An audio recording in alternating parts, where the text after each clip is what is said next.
Dante Moore is officially returning to school. We'll tell you what that means for the 2026 rookie class next.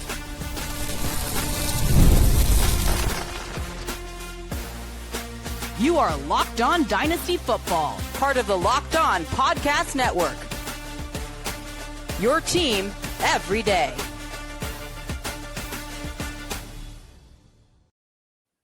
Welcome back to the Locked On Dynasty Football Podcast, part of the Locked On Podcast Network, your team every day. We'd like to thank you for making us the #1 sports podcast network. And today's episode is brought to you by Prize Picks. Download the Prize Picks app today. Use promo code LOCKEDONNFL to get $50 in lineups after you play your first $5 lineup. Welcome back. I am your host, Marcus Mosher. Joining me today, as always, is the Fantasy Football Hall of Famer, Michael Fabiano. And we've got a special guest today. It is former NFL scout, Matt Williamson, to talk all about the latest NFL draft news. We're going to talk about some players that we thought took a step backward physically in 2025. We'll also talk about the latest update with Travis Hunter. But, Matt, I want to start with this. Dante Moore, who a lot of people projected to be either the first or second quarterback drafted in this upcoming class, has decided to go back to school to Oregon, and that makes this one of the weakest quarterback classes in recent memory. How much is this going to affect our rookie drafts coming up? Oh, I think it's a big deal, and I think it's a big deal.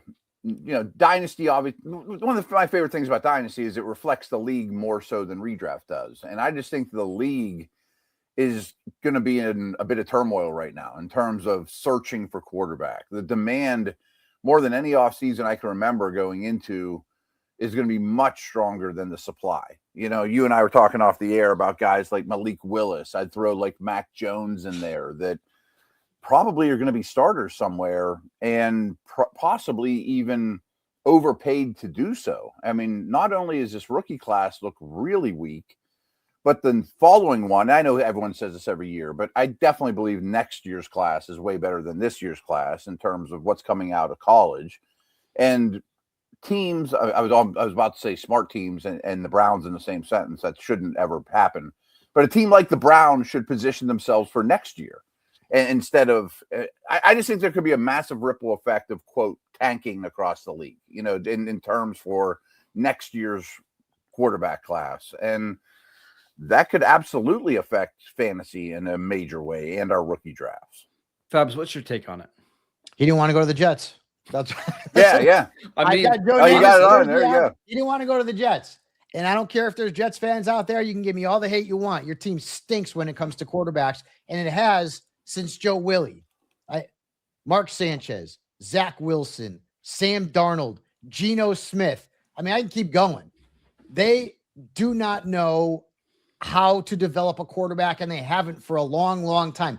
Even the veterans that have come in there, right? Aaron Rodgers, you know, blew out his Achilles, and then the following year it was kind of mid. Brett Favre, maybe his worst season as a pro with the New York Jets. Like, really, I mean, Ryan Fitzpatrick's the only guy who's come in there and has had a good season. And you know that Joe Willie's the last dude to throw for 4,000 yards? That's crazy. I mean, especially with the league becoming a passing league, he didn't want to play for the Jets. Because you go there as a quarterback, it ruins your entire career. Ask any one of the quarterbacks that I just mentioned. Sam Darnold has turned into a pretty damn good quarterback after being with the Jets where he was just terrible. So it's one of those things where, you know, people may say that's crazy. The trend doesn't make any sense. It doesn't make any sense to me, but that's what happened. And now you have to figure the Jets are probably going to end up having to sign a quarterback. You know, do they trade for Kyler? So that is going to be a domino effect. And I'm glad the kid's not going. I don't wish that on anyone. I don't wish any quarterback to have to play for the New York Jets. I'm sorry if you guys think I'm being funny or not, but it's like the truth, man. Yeah. It is the absolute truth. And I guarantee you, his people were saying it's not a good idea to go to the Jets. Let's go back to school. You can make money there. You'll be fine. Let's come back again in 2027. Marcus, one other thing I wanted to throw out there, because when Fabs mentioned Darnold, I wanted to go down that road too, because who are the Daniel Jones, Baker Mayfield, Sam Darnold? Mac Jones. Yeah. That's the guy. He's not even a free agent. That's though. the guy. He's under contract. Traded for it. I know. I get it. Yeah. But Imagine what a team will give up, though, Matt. I know. That's what I mentioned him before, and I think someone will pay too much for him. He's not even as talented as Darnold. You know, like who are those guys you can try the reclamation projects? To me, there's a couple names in there, and again, I think Mac Jones he's good in a certain system, but he's only good. He's not elite, so you're locking yourself into middling quarterback play. But the names out there it's Kyler, like that's the big fish, right? I think some of the other guys are like Tua. Does Miami move on from Tua? Do we see something like that happen? Does he go out and try to bring in Kirk Cousins on a 1-year deal? He's not a free agent either. Well, I think he is now. The Falcons because of that restructure. Yeah, they restructured it so he can become a free agent. But even then, Kirk Cousins is going to be 38 years old. Do you really want? Hey, he won 4 straight games at the end of the year for Atlanta. I mean, not for nothing, but if Kirk Cousins goes back to Minnesota, I will jump for joy and I will sing from the mountaintops. Yes, I could draft Justin Jefferson again. His arm is so dead at this point, and I cannot believe that if he's going to try to play a 17-game schedule, it's going to get any better. Oh, that's Kyle Pitts, man. Well, if Kyle Pitts is there, I think no. I'm saying, like, dead arm or not. I mean, like, listen. I mean, everyone gets older, right? Kyle Pitts still had a really good. His best games were with Kirk Cousins under center, much like the year before. Brian Thomas Jr.'s best games were with Mac Jones under center. And I know that you and I are we're talking fantasy, and Matt, we're talking fantasy here, and NFL teams are talking about wins. I don't care about wins. I care about fantasy points, and I care about the quarterback position being more spread out, where there's more viable starters who can help my fantasy team win. And by Mac Jones going somewhere else and Kirk Cousins going someplace else, that's going to help. And I think Jacoby Brissett should just stay in Arizona because he was phenomenal from a fantasy standpoint. And Michael Wilson was that dude.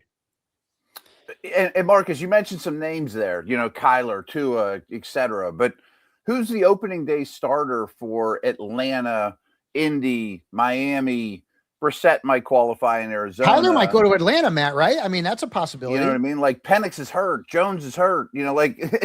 Who's even the stopgap plan for these teams? And Matt, you look at the quarterbacks this year that have thrown like 150 passes who probably won't be here next year. Like Aaron Rodgers and Flacco. Wouldn't be surprised if either of those guys retire. Wouldn't be surprised if Carson Wentz retires. And he played a significant amount of snaps this year. You also have got guys like Jake Browning and Marcus Mariota and Spencer Rattler and Dylan Gabriel, who were all playing a bunch of snaps this year.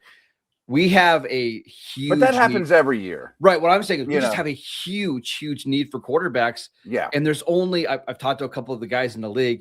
They've got 2 guys graded in the top 75 of this class. It's Ty Simpson and Fernando Mendoza. The draft is not going to fill all these needs. So I think we're going to see a ton of movement in free agency.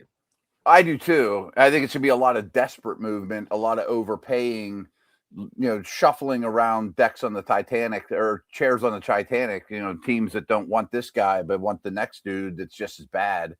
What I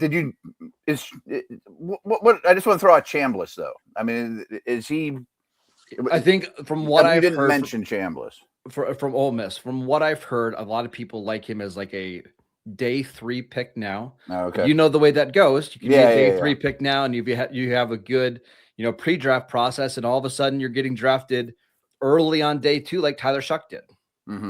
He seems like the perfect guy for that. Yeah. So I think we should expect a ton of movement because this rookie class is not very deep at quarterback. It's not very deep at running back either. And receivers are really good. I think that's the one spot. But I think running backs and quarterbacks in free agency, you're going to see a ton of movement. But I just think a lot of teams, owners, GMs might say, I don't want to go down this crappy quarterback road. I don't care if we lose, 14 games this year. Get me in the sweepstakes for next year. Well, and that's where I think teams like the Browns are just going to roll with Shedeur Sanders, Dylan Gabriel, and honestly, probably Deshaun Watson again next year because he's going to be there and healthy, and they're paying him. Why go out and get another guy similar to Watson and pay that guy even more money? But to Fab's point, then you can't use any Browns for fantasy. Yeah. Is there a maybe quarterback I mean, yeah, there's 2 maybe, and that's it. Can I give you one quick quarterback that I think I would at least be intrigued by if my team had an opening? He's not a free agent, but Davis Mills has 1 year left on his contract. He played well this year for Houston when he was on the field. Is Davis Mills somebody that could be a stopgap option for a team? Let's say like Cleveland, where you just want better quarterback play than you had last year, and you know that he's not a franchise guy. I actually thought you were going to say Tanner McKee. I don't think Philly's giving him up. Yeah, that's the thing. I would rather have McKee. Mills is a stopgap option. Yeah. But he might be one of the best 32 when the season opens. And that's the thing is if he's one of your best 32, it might be worth flipping a 3rd round pick just to get competent quarterback play. Because as Fabs mentioned, the Jets haven't had that in how long? Forever. Davis Mills could Davis Mills be competent enough to get Garrett Wilson 140 targets? Probably. Yeah, I think so. So the Texans and Niners are thrilled by this because we might get a 100%. draft pick for our backup. Right. Yeah. And same with Malik, Yep, absolutely. All right, let's talk about some players that we thought took some steps backwards in 2025 athletically. We'll get to that next.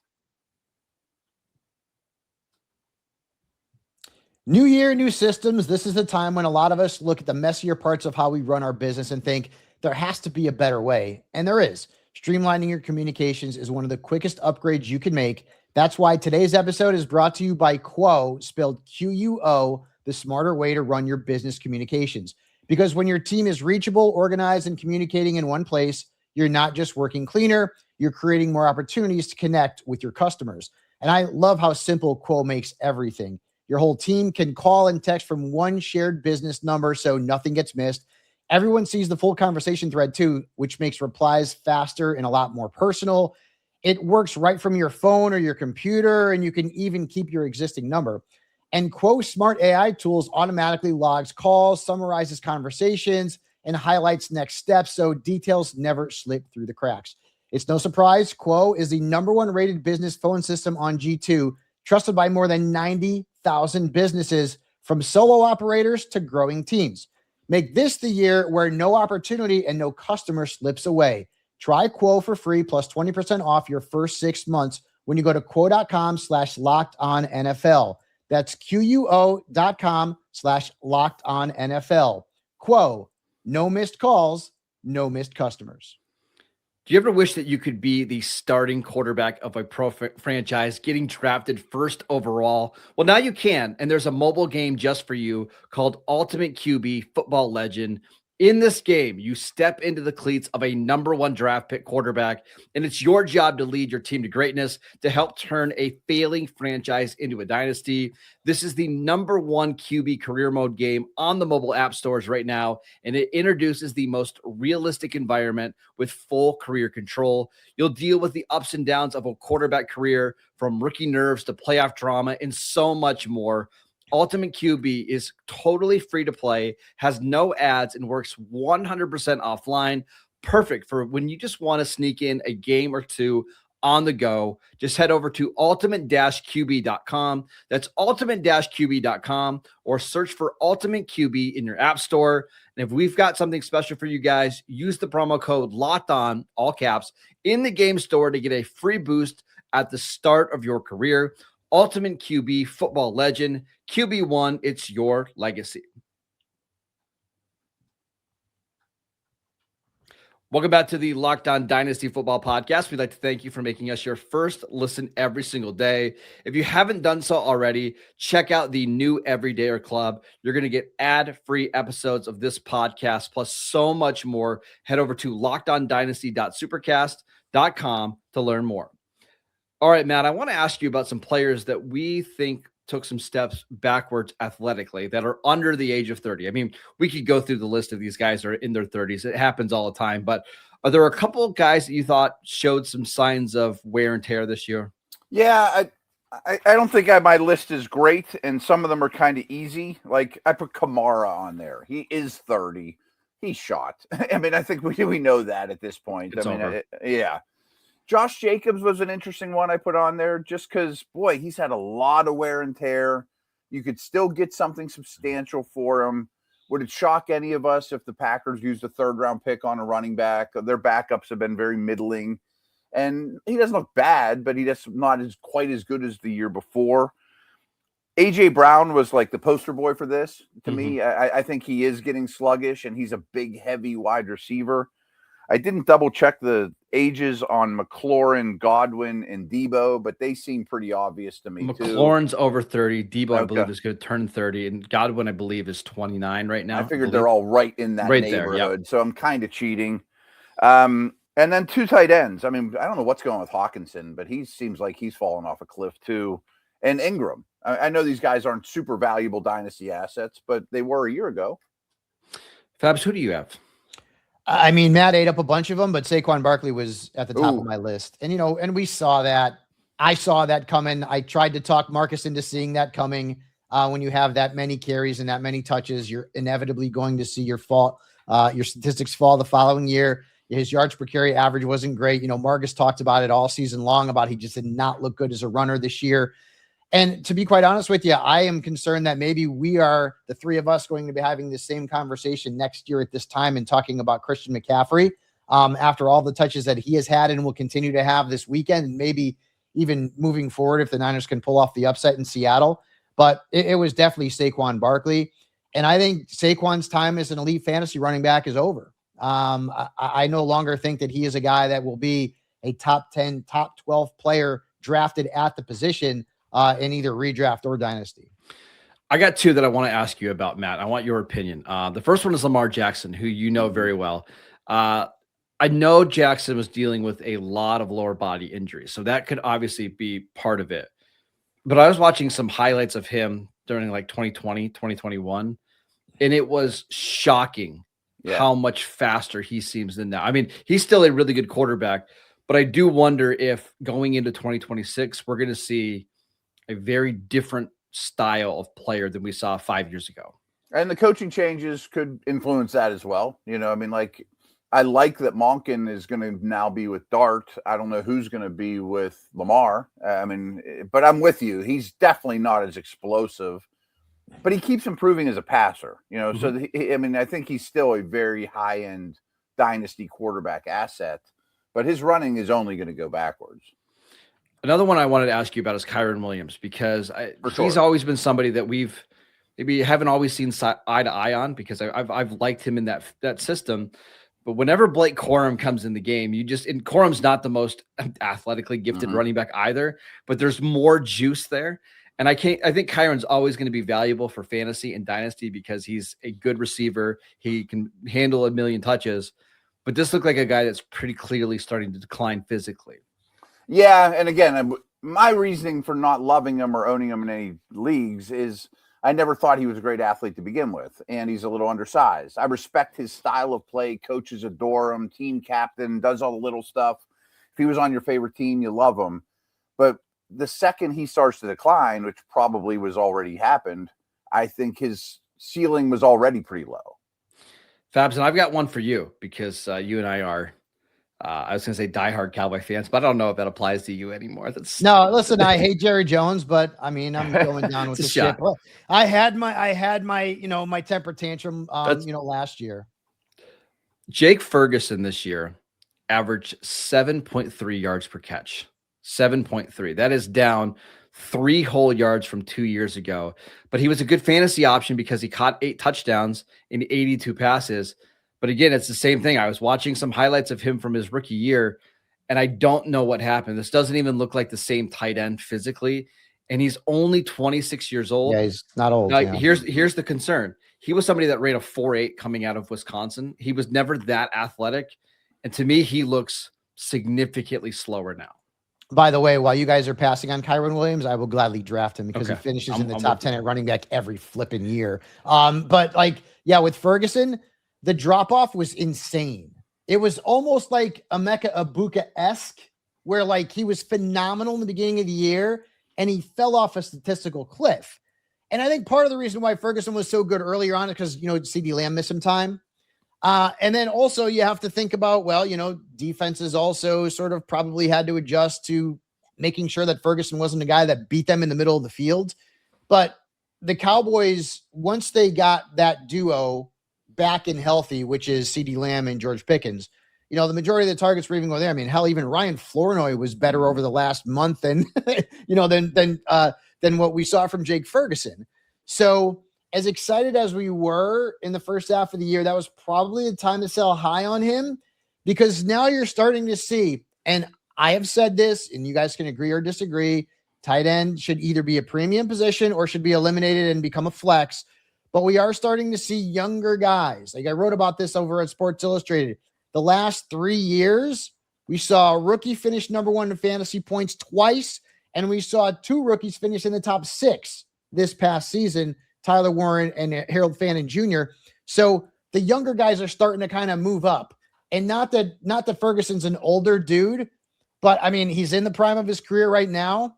And I think a lot of people are going to be wanting to get some of those younger guys. Like you and I both love Terrence Ferguson, although I think maybe he's going to have to wait another year because Colby Parkinson looked pretty darn good. And maybe there's some other young tight ends, maybe Mason Taylor, when the Jets actually get a damn quarterback, he'll start to rise up a little bit. But yeah, Ferguson's value is definitely taking a hit. And maybe he just wasn't 100%. Maybe he was a bit banged up. But he was hard to start in the second half of the season and down the stretch. But this is 2 straight years of him averaging under 8 yards per reception. And I honestly, I know, but Marcus, the year before Dak was out. So, I mean, Well, but even before that, I mean, Dak played half the season and he was pretty awful. Here, real quick, a stat for you. Over the last month of the season, he averaged 6.5 yards per reception. He had 46 total yards in his final 4 games of the season. It was bad. He was really bad. So I'd like to see the stats with Dak and without Dak, though, the previous year, because I bet they're much better with Dak. We'll see. All right, I want to talk about Travis Hunter because we got a big update from James Gladstone, the Jacksonville GM. We'll talk about what his dynasty value, where's his dynasty value is currently at next. This episode is brought to you by Home Chef. As the new year gets going, a lot of people are trying to simplify their routines, and dinner's always a big one. Between busy work days, cold winter nights, and packed schedules, having an easy and reliable dinner plan makes a huge difference, and that is where Home Chef comes in. Home Chef takes the stress out of cooking by delivering fresh, pre-portioned ingredients right to your door with easy-to-follow recipes that actually taste great. They're rated number 1 by users of other meal kits for quality, convenience, value, taste, and recipe ease, and it's easy to see why. The meals come ready to fit your schedule, 30-minute recipes, oven-ready trays, or quick lunches, and they have over 30 weekly options, including family-sized meals and different dietary choices. And for a limited time only, Home Chef is offering our listeners 50% off your first box with free shipping and free dessert for life. Just go to homechef.com/lockedon. That's homechef.com/lockedon for 50% off your first box, plus free shipping and free dessert for life. Must be an active subscriber to receive free dessert. If you've ever hired someone who looked good on paper but wasn't the right fit, you know how important that is. When you want candidates who truly match what you're looking for, trust Indeed sponsored jobs. If you're hiring, Indeed is all you need. Stop struggling to get your job post seen on other sites. Indeed's sponsored jobs put your post at the top of the page and help you reach the right candidates faster. If I needed to hire someone for this show, and I never would do that because I love Marcus Mosher dearly like a brother, but if I did, I'd go straight to Indeed and be very specific about what I need. Real experience, not just a resume buzzword. Instead of struggling to get your job post seen, Indeed sponsored jobs helps your listing stand out and reach quality candidates faster. Sponsored jobs boost your post to the people who are the best match for your role, and that makes a real difference. According to Indeed data, sponsored jobs posted directly on Indeed are 90% more likely to report a hire than non-sponsored jobs, and that's huge. Spend more time interviewing candidates who check all your boxes with less stress, less time, and more results using Indeed sponsored jobs. Listeners of this show get a $75 sponsored job credit to help give your job the premium placement it deserves at Indeed.com/LockedOnNFL. Just go to Indeed.com/LockedOnNFL right now and support the show by saying you heard about Indeed on this podcast. Terms and conditions apply. Welcome back to the Locked On Dynasty Football Podcast. We'd like to thank you for making us your first listen of the day. Matt, we got a concerning update from James Gladstone, Jacksonville's GM, about Travis Hunter. He said that he's going to play both ways again in 2026, but he made it pretty clear that defense is going to be the focus and the priority, at least this offseason. How concerned does this make you for Hunter's dynasty value? I'm terrified. Because I really am. Should be, man. Because in every rookie draft that I could pull it off, the second Genty went off the board at 1-1, I did everything possible to get to 1-2, and I often pulled it off to get Hunter ahead of Tet, ahead of Hampton, and I knew that was a gutsy move at the time, and this could be the consequences I face. But I feel like the only saving grace is I need Brian Thomas to get traded. And then that would open things up, because right now the Jags have definitely a bigger need at corner than they do at pass catcher. You throw, I say pass catcher because Strange and their backs are good receivers. I mean, like, they have plenty of guys to catch the ball, and the offense is humming without them. What do you think, Fabs? Because I'm concerned as well. And actually, we've been talking about Thomas getting traded, but I wonder now with how rough their corners looked in the playoff game, if they don't just move Hunter and leave Thomas on offense. If you remember back in the preseason, I didn't want Hunter.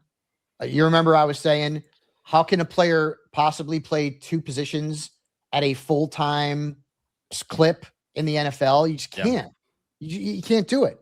And I don't have him in any of my dynasty leagues.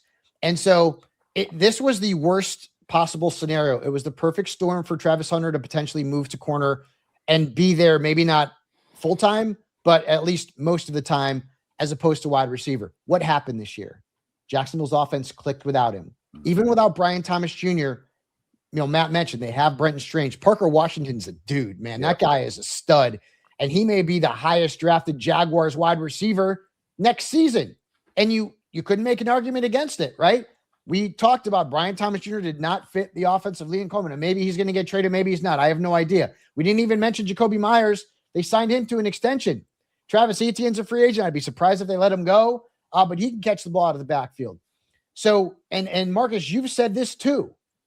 Their need is not at wide receiver, and especially now it's not at wide receiver because they've had dudes who'd emerged. It's at cornerback. And if he is as good a cornerback as everyone thinks that he can be in the NFL, then he needs to be out there. He needs to be Darrelle Revis. Because, I mean, if he's not going to be worth what the Jaguars gave up to move up to get him in last year's draft. But unless you're in an IDP league right now, you're stuck. You may have a guy who literally gives you nothing if they decide to move him to corner full-time. And I'm sorry, Matt, I'm sorry you're depressed and you're probably four-letter wording me in your head right now, and I apologize for that. I agree with everything you're saying. But, I mean, that is a real possibility. Parker Washington is a really good player. They like Myers. They kept him for a couple more years. Brian Thomas Jr. is going to get targets, assuming he's still there. Brenton Strange is a really good player, and the tight end position has always been a favorite of Trevor Lawrence. The arrow's pointing way, way down for Travis Hunter if you're not in an IDP league. I'm terrified, Matt. Here's what I think is going to happen. If I had to make a prediction, I think it's going to be kind of like what we saw with Dion, where he plays on defense full time, and they maybe give him 5 or 6 snaps on offense a game. And then on those 5 or 6 snaps, maybe he's the primary target, or maybe they design ways to get him the ball, but you just can't rely on that week in and week out. And honestly, if I were running a franchise, that's probably the way that I would want to use him. But you and I loved him as a prospect, just as a receiver, and thought if he were a receiver only, he would be the number 1 receiver in last year's class. Yep. But I think this is where Jacksonville is ultimately going to settle with him. Yeah, and what I like to bring to the table on this podcast and the dynasty world in general is try to think like these teams think. And if I was in charge of the Jags, I'd be psyched that I got Hunter because I'm going to put him at corner. Right. And I double-checked it, and I did look at this up before. Dion had 60 career catches. Yeah, he didn't do much. And I believe that was 96, right, Marcus?